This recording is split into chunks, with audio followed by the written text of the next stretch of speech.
Hello, this is Masaki from One Way Media and One Way Studio, and this is the first time I've ever tried to do a product test video, so bear with me on this. I'm not very good at this. Today I want to try out AudioFusion. It's a software that I was just introduced to by a client and said, hey, this thing looks pretty cool. And the idea of the software is that it turns your iOS device into something that you can use for a personal in-ear monitor. When I heard about it, my initial reaction was, well, there's got to be some latency. There has to be some issues, and that can't work. And so, what I decided to do, instead of complaining about it or anything like that, I decided to go ahead and test it. And so this is how I know that latency is a big issue, and that seems to be the first thing when I've talked to other people about it.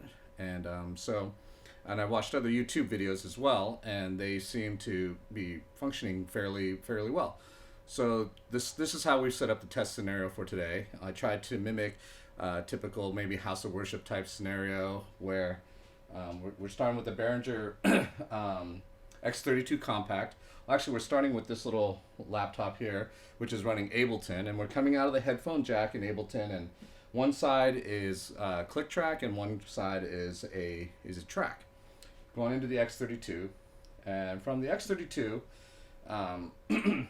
I've got 4 buses set up here, and what we're doing is we're going to go ahead and on this first bus, I'm sending it to a PSM600 in-ear monitor.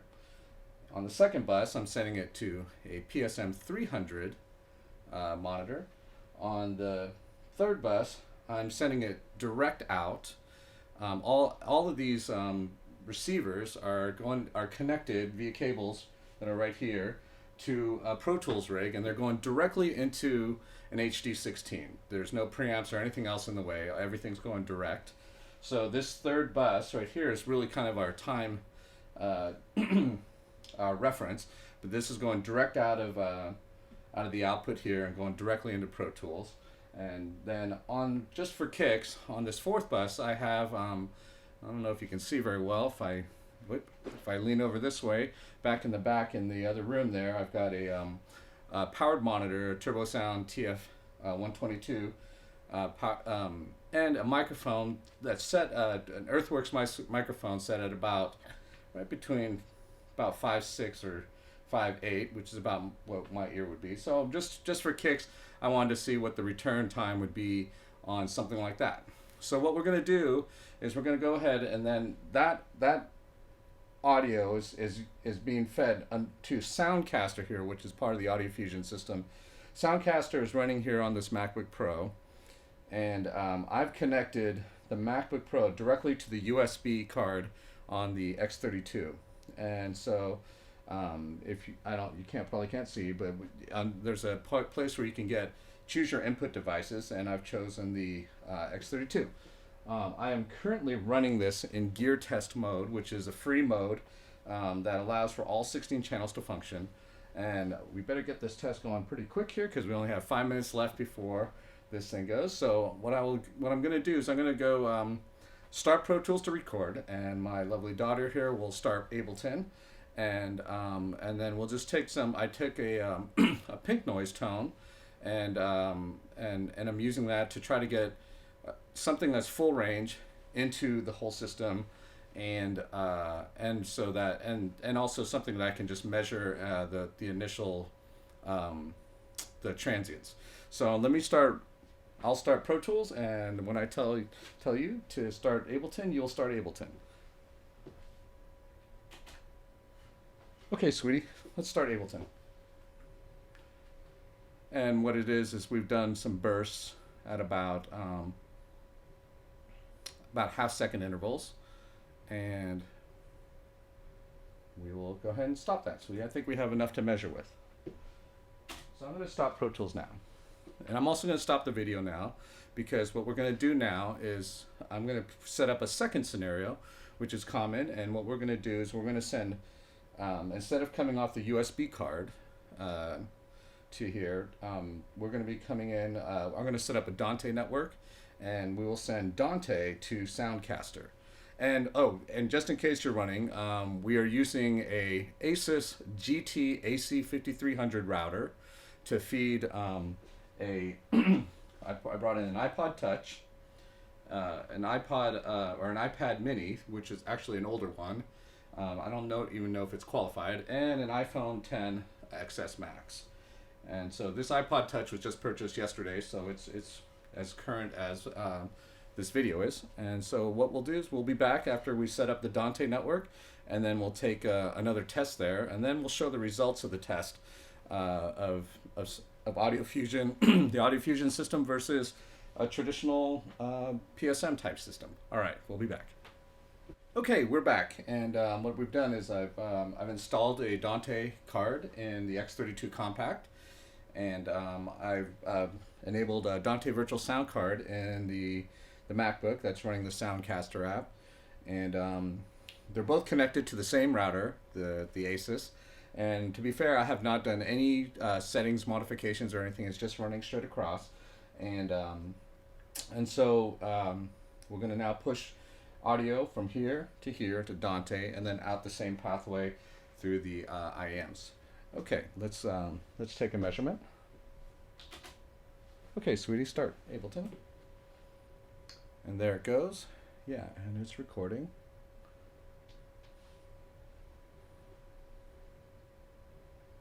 Okay, that should be long enough. All right. Thank you. And what we'll do is we'll take a look at the results in Pro Tools. Okay, so here we are in Pro Tools. It looks like there's some garbage. This first impulse doesn't look very good, so let's get rid of that one. And what we'll do is we're going to go ahead, and our top track here is the X32 Direct. Then we have a PSM600, the PSM300, Ipod Touch, the iPhone 10, the iPad Mini, and the mic in front of the monitor. And so the proof is, let's go ahead and start zooming in on this and take a look at what we got here. Okay, so as we look at it, here's the X32 Direct. I'm going to go ahead and cut the transient right there. And that one, we'll cut the PSM600. We're going to go ahead and cut that transient right there. I am actually fairly surprised at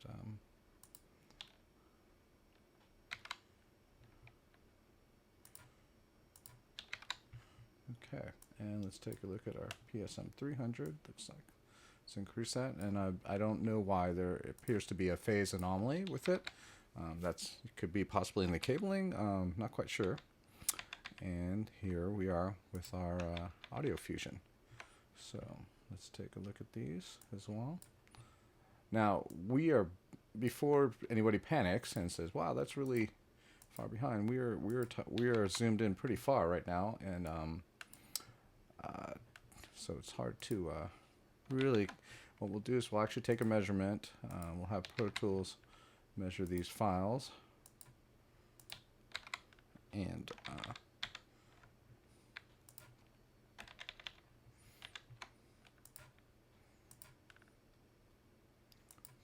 let's get a little bit higher resolution there, right about there. Okay, and what we'll do is now scroll down.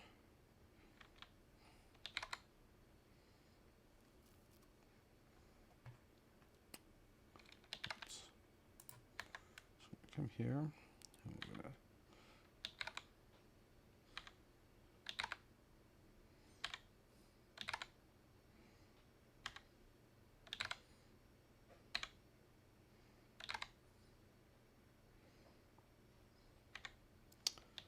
and this is interesting to look at too, is the round trip with the actual monitor is behind your in-ear.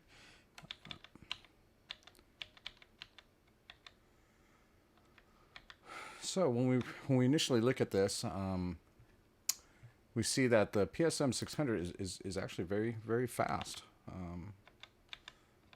It's realistically, that might be noise, and we might actually not be really seeing our first transient until somewhere in this area. but for benefit, we'll just leave it there. So let's take a look at this particular thing. This one, this is the PSM600, and it registers it. It's below the resolution of what Pro Tools is allowing me to see on the screen. So if I do that, it's 24 samples behind, and this is at 44K session here, so it's rather quick there. So now if we look at here, this is the Ipod Touch, and we are looking at about 2.2 milliseconds. iPhone 10, about 2.3 milliseconds, and that's indicated right here in the length. The iPad Mini, it came in at about 2.1 milliseconds, and the round trip with the monitor is coming in at sub 6/1000ths there, so 6 milliseconds. So so that's interesting. Let's go ahead and do the same thing here, and we're gonna go ahead and zoom out and take a look at the Dante over here. So let's take a look.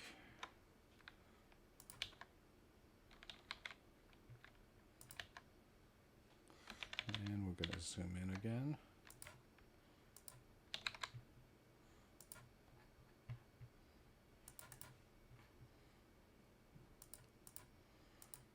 And bear with me, I know this is not very interesting, but I figured I'd try to keep as much of this test as transparent as possible.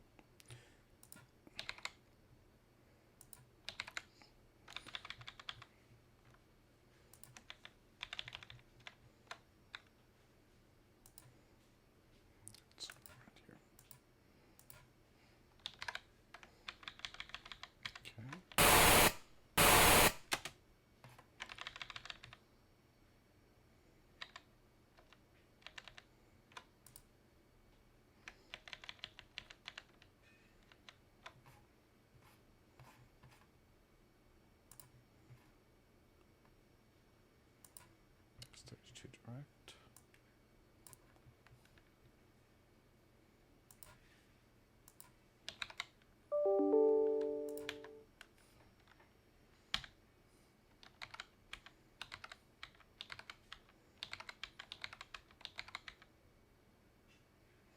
Okay, so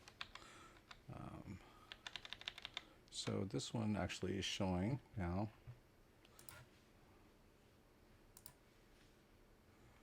be measurable at this point. And what we're looking at is about 2 samples, which is extremely fast. This one right here is showing, again, it's the PSM600 is not showing registerable under milliseconds, and so if we change the reading to samples, about 27 samples. Okay. Now, those should approximately be about the same anyway, because they're not really being affected by the Dante rig, because as they're coming out straight outputs of the X32. So now, when we look at this, we see that it's now at 2.9 milliseconds for the Ipod Touch. It's about 3.0 milliseconds, and again, a very similar result. Again, because we are zoomed in so high, these are sub-seconds and and even sub-milliseconds. And so that one's, even though we can visually see the difference between these, we are seeing that the length reading in Pro Tools when under milliseconds is still reading at 3.0, and the mic again is at about 6 milliseconds. So those that's the initial view here in Pro Tools, and I'm going to come back with a few thoughts about this. My initial thoughts are this is it's potentially very usable. I'm surprised myself, and I wanted to say also that I have not really had any contact with AudioFusion. They did not ask me to do this test or give me licenses or do anything. In fact, I just want to do this to test it out and to see if it's viable. I don't know what the long term, like, you know, what a 45-minute set or an hour-long set would look like, or anything like that. But maybe that's something I could test out if I can get past the gear test mode, which only lasts for 15 minutes. So just to illustrate real quick, because there was, you know, it wasn't complete without latency, but I did go ahead and in here I went ahead and dropped in the latency. So you can see right here, this amount of latency was copied and pasted from the iPhone XS10 or the 10X Max or whatever it is. Anyway, and so you can hear real quick what 2.3 milliseconds of latency sounds like, and this is why I do believe it's usable. So that's basically, and ignore that first clip.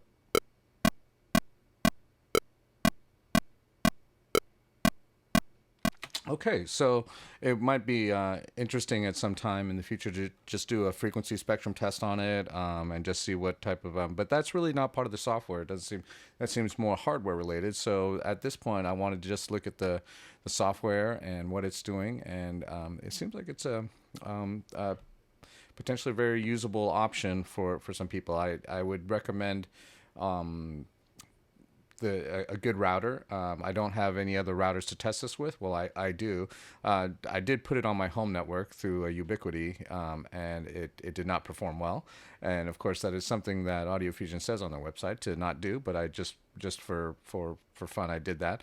But yeah. So your mileage may vary, but I found it to be fairly usable. Cheers, and thanks for watching.